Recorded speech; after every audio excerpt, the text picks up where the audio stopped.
Howdy and welcome back to another episode of Rednex Movies, where we don't care about no Oscar nominations, we just want to know if the movie sucks or not. Today we're talking about that 1998 space flick, Armageddon. That's right, the one where Bruce Willis and a bunch of Texas oil boys gotta go blow up a big old space rock before it ends the world. The movie starts off strong with asteroids hitting and blowing stuff up. This Michael Bay fella knows how to blow stuff up real good. We got asteroids the size of Texas heading straight for Earth, and the destruction scenes, Lord have mercy, they're something else. New York City looking like a war zone. It's like watching Mother Nature throw the biggest tantrum you ever did see. I was feeling scared for that dog, but they wouldn't kill a dog in a movie. Good for them. Plenty of other stuff gets smashed by them meteors that rip their way through a city. Do not get in the way of a crashing meteor, let me tell you. And they don't stop there. Later they blow up a space station. An entire space station. If that ain't the coolest, I dare you to find something better. Well, just hang on.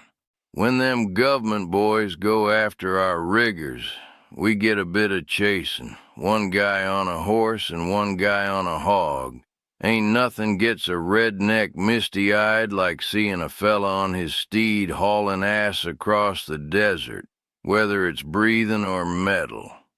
And when they get to the asteroid, they got some armored vehicles they drive around. Tell me who didn't wish to be behind the wheel of that thing. You would be the hero of any 4th of July picnic. And you know what armored vehicles in space is? Space trucking. Now I gotta be honest, this one don't have much in the way of skin.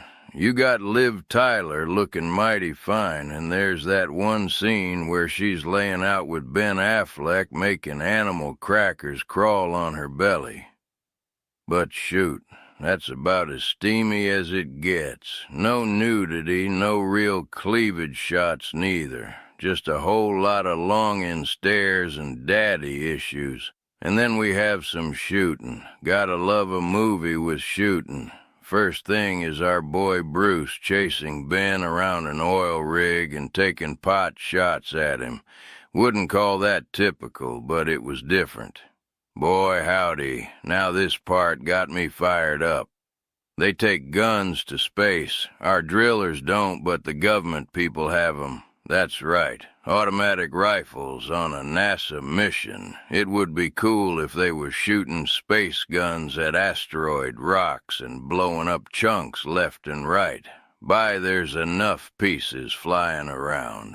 This movie says we might be saving Earth, but we ain't doing it unarmed.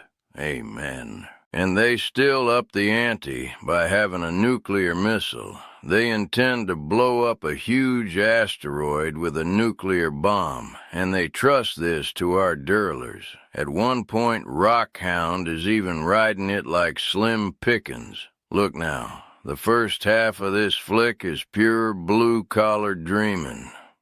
You got Bruce and his boys out on the oil rig cussing, spitting, playing golf off the derrick, and drinking beers like God intended. There's even a strip club scene with Steve Buscemi acting like a drunk perv. A small bit where one guy's playing dice. Feels like a Friday night down at Ray's Bar and Grill.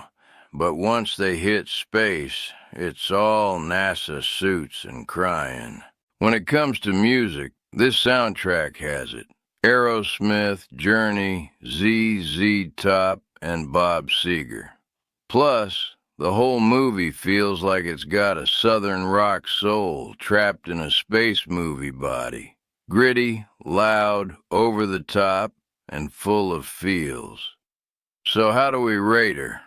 For some skin, I'm giving it a 2. Only reason it ain't a 1 is 'cause Liv's purty face and that belly scene gave me feelings. for the vehicles. Maybe not some typical American muscle, but we have space-armored trucks. It ain't a full-on car fest like Smokey and the Bandit, but hell, I'll give it a solid 3.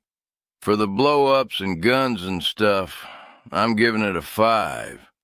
So much with space stations and asteroids getting blown to smithereens. What about the good old country life? They chose the right boys.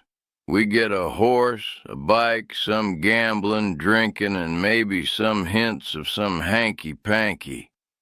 They went to space, so can't expect it all to be the good life. But I still give it a 4 out of 5. Too bad they couldn't get a cold one in space. And the soundtrack rules. Only a couple of boring orchestra songs. Most is crank-it-up rock. Definitely a 5. So there you have it, y'all. Armageddon scores big where it counts. Space guns, oil rigs, and Aerosmith.